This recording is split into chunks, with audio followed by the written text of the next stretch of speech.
விஜய் இப்போ எது பண்ணாலும் ரெக்கார்டு தான். அதுல எந்த மாற்றமும் கிடையாது. சோ 85% வந்ததுக்கு விஜயும் மிக முக்கியமான காரணம்.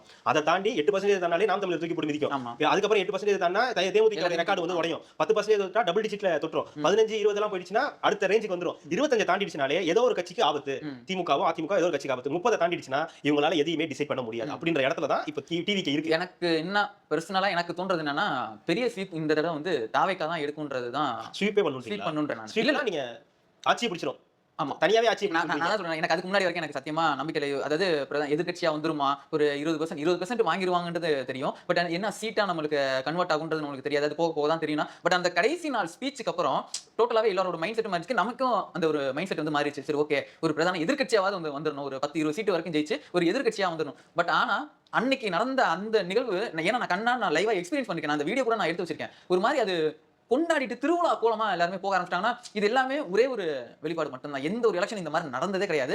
அந்த நம்பிக்கையில தான் நான் சொல்றேன் தவிர, அடிச்சு நான் சொல்றேன் 118ன்றத வந்து கிராஸ் பண்ணிரும் தான் என்னோட இது. ஏன்னா அந்த வைப் இருக்கு தெரியுங்களா? அதை நான் ஃபீல் பண்றேன் நான். அதனால நான் சொல்றேன். போற இடம் 2வது இன்டீரியர் வரைக்கும் நான் கண்ணால நான் பார்த்ததுனால எனக்கு அந்த ஒரு கான்ஃபிடென்ட் எனக்கு குடுக்குது.